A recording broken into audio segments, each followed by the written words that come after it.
সবাই দরুদ শরীফ পড়ি। আল্লাহুম্মা সাল্লি আলা সাইয়্যিদিনা নাবিয়িনা শাফিঈনা ওয়া হাবিবিনা সাল্লাল্লাহু সাল্লাল্লাহু আলাইহি ওয়া আলা আলিহি ওয়া আসহাবিহি। শুকরিয়া আদায় করতেছি মহান রব্বুল আলামিনের দরবারে। রব্বুল আলামিন আমাদেরকে দ্বীনের সাথে জড়ায়া থাকার তৌফিক দান করেছেন। শুকরিয়া তান বলি আলহামদুলিল্লাহ। আজকে সম্মেলনের সভাপতি, কেন্দ্রীয় সম্মানিত নায়েবে আমির, মহাসচিব, অন্য দায়িত্বশীল সহ জেলা বিভিন্ন পর্যায়ের দায়িত্বশীল, আলোচনা শুনেছি, আল্লাহ কবুল করে আরো শুনব। আল্লাহ রাব্বুল আলামিন আমাদেরকে সৃষ্টি করেছেন ইন্নী জাইলুন ফিল আরদি খলিফা,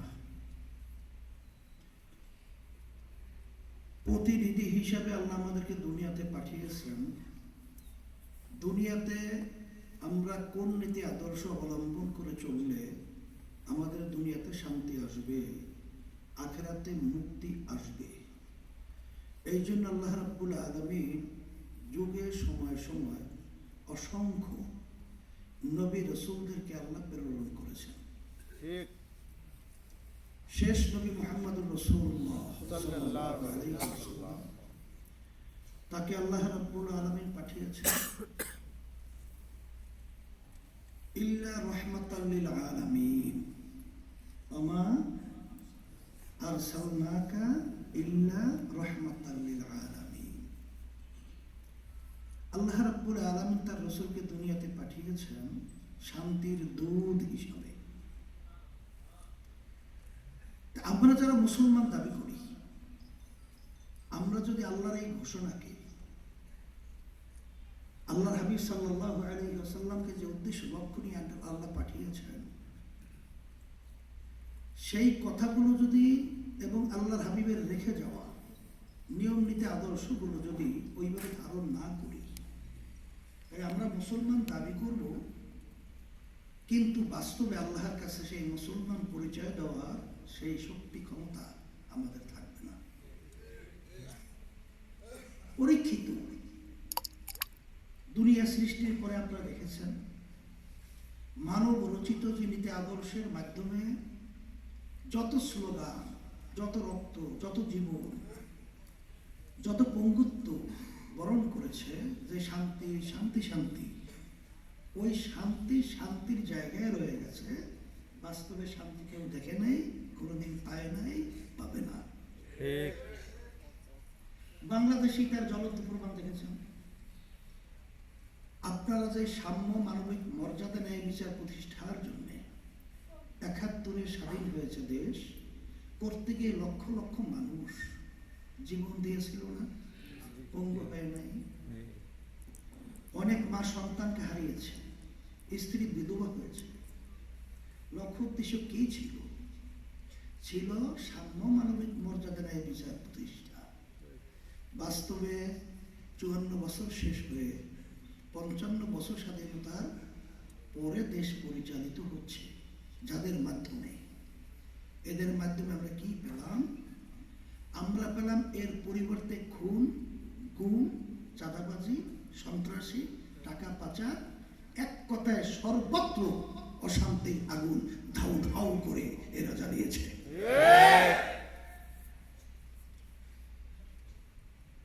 ২০২৪ জুলাই ৫ই আগস্ট যে অভ্যুত্থান হলো, আল্লাহ সুযোগ করে দিয়েছিল। আমরা চেয়েও ছিলাম সুযোগে সদ্ব্যবহার করার জন্য, কিন্তু কিছু স্বার্থান্বেষী মহান লোভী, এদের কারণে হয়তোবা এটা বাস্তবায়িত হয় নাই, অথবা আল্লাহ রাব্বুল আলামিন এখনো হয়তোবা ইসলাম অনুযায়ী রাষ্ট্র পরিচালনা সেই ক্ষেত্র তৈরি করার জন্যই ইসলামী দল হিসাবে আল্লাহ আমাদেরকে ওই জামাতের ক্ষোভ থেকে বের করে নিয়ে আসছে। এখন বাংলাদেশের মধ্যে ইসলামী নীতি আদর্শ নিয়ে কথা বলার মতো ইসলামী আন্দোলন বাংলাদেশ ছাড়া অন্য কোনো ইসলামী দল নাই। এখন সুযোগ এসেছে যে আমরা যারা নাকি এর সাথে সম্পৃক্ত হয়েছি, আমার দুঃখ হয়, আল্লাহ রাব্বুল আলামিন বলেন তোমরা জেহাদ করো, এরকম হুকুম আল্লাহ দেয় নাই। আল্লাহ বলছেন জেহাদ করো, করার মতো করো। আল্লাহ কি বলেছেন তোমরা জেহাদ করো? না বলছেন করার মতো করো।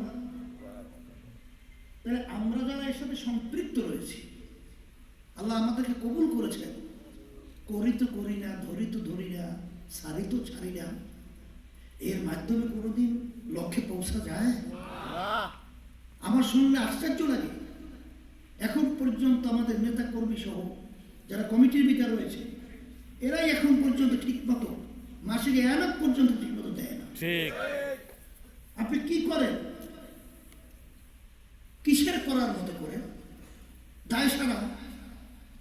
দায় সারা পরীক্ষার হলে পরীক্ষায় কোনোদিন উত্তীর্ণ হতে পারে?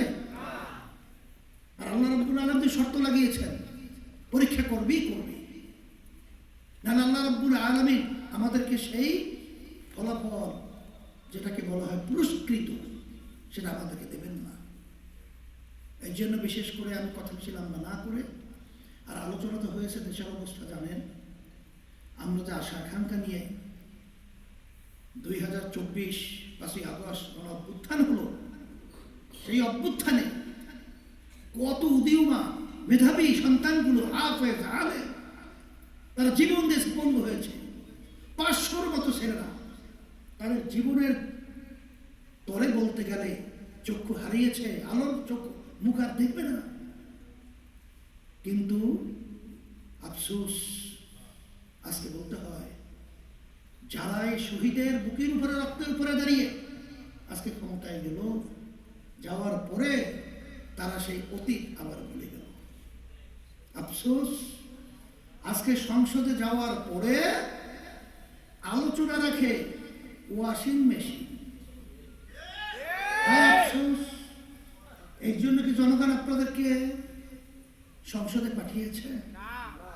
সেখানে আপনারা ঝগড়া করেন কাকে কিভাবে দমাবেন, এই জন্য কি আপনাদেরকে সংসদে পাঠিয়েছে? আপনাদেরকে সংসদে পাঠিয়েছে এই দেশের কল্যাণের জন্য, মানুষের কল্যাণের জন্য। এই দেশ সর্বদিক থেকে সুন্দর হবে এই পরিকল্পনার জন্য আপনাদেরকে মানুষ বাংলাদেশের আপনাদেরকে সংসদে পাঠিয়েছে। আর আপনারা ওখানে যাওয়ার পরে আর সেখানে আপনারা ওখানে একটা তামাশার একটা পরিবেশ তৈরি করেছেন। আমরা এটাকে কখনোই ভালোভাবে এটা আমরা নিতে পারছি না। আপনাকে অনুরোধ করছি, জুলাই সনদের ব্যাপারে আলোচনা হয়েছে, আমাদের সম্মানিত মহাসচিব বলেছেন যে অনেক পয়েন্টের ব্যাপারে আমরা দ্বিমত ছিলাম, এখনো আছে, তারপরে জাতীয় স্বার্থে দেশের কল্যাণের জন্য আমরা সেখানে স্বাক্ষর করেছি। কিন্তু বর্তমান সরকার, বিশেষ করে প্রধানমন্ত্রী, তিনি কিন্তু বলেছেন অক্ষর অক্ষরে পালন করবেন, বাস্তবায়ন করবেন।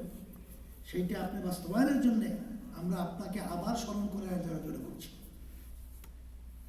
আর পাশাপাশি আমি বলবো যে আপনারা দেখেছেন যে আজকে বাংলাদেশের মধ্যে যে কায়দায় দেশ পরিচালিত হচ্ছে, না জানি আল্লাহ মাফ করুক, আজকে জামাতের আমিরের সেই বক্তব্য আমরা প্রত্যাখ্যান করে ঘৃণা সহকারে।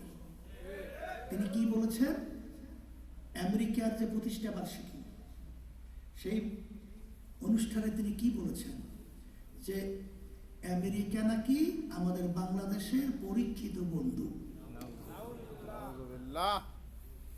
এটা কোন দিক থেকে পরীক্ষায় আপনি উত্তীর্ণ হয়ে বন্ধুত্ব আপনি প্রকাশ করেছেন? এটা ব্যাখ্যা তো আমরা পাইনি। তা ব্যাখ্যাটা দিয়ে বললেই ভালো হয় যে আপনি কোন দিক থেকে পরীক্ষিত বন্ধু পেলেন। আবার ভারতের সাথে গোপনে যে বারবার বৈঠক করেছেন, গোপনের ব্যাপার তো আমরা জানি না, কখন না জানি আবার বলে ভারত আমাদের পরীক্ষিত বন্ধু। এই সন্দেহ তো দেখেই যায়। কিন্তু না, ইসলামী আন্দোলন বাংলাদেশ, ভারত আমাদের পাশের রাষ্ট্র, আমরা বন্ধু সুলভ আচরণ তার থেকে চাই। আমেরিকা সহ অন্যান্য আদার্স দেশ রয়েছে, তাদের সাথে আমরা সৌহার্দ্যতা, আন্তরিকতা, ভ্রাতৃত্বতা এটা আমরা চাই। কিন্তু স্বাধীন দেশের মধ্যে আপনারা আমাদের দেশকে অশান্তি করার জন্য যদি কোন ধরনের পরিকল্পনা আপনারা করেন, ধিক্কার সহকারে আমরা প্রত্যাখ্যান করছি। সেদিক থেকে আমি সকল পূজার আহ্বান জানাচ্ছি, আসেন। আল্লাহ রাব্বুল আলামিন বলেছেন, ওয়ালা তাহিনু ওয়ালা তাহজানু ওয়া আনতুমুল আ'লাউনা ইন কুনতুম মুমিনিন। তোমাদের ভয় চিন্তা নাই, বিজয় হবে, মুমিনের চরিত্র অর্জন করতে হবে। আমি কুষ্টিয়া আগে পরে এসেছি। ইসলামের পক্ষে যে ক্ষেত্র উর্বর রয়েছে, যারা নাকি ধোঁকাবাজির মাধ্যমে ইসলামকে ব্যবহার করে আমার সরল প্রাণা আমার ভাইদেরকে, মা বোনদেরকে ধোঁকা দিয়ে বোকা বানিয়েছে, আর যেন আমরা ধোঁকার ভিতরে না পড়ি।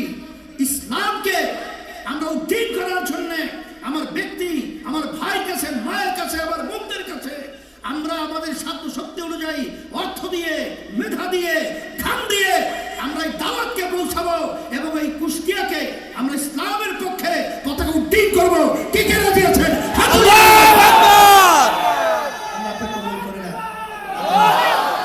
শোনেন, কমিটিতে একটা কাজের সৌন্দর্য ঠিক রাখার জন্য, কিন্তু এখানে তো বিভিন্ন সময় পরিবর্তন আসে।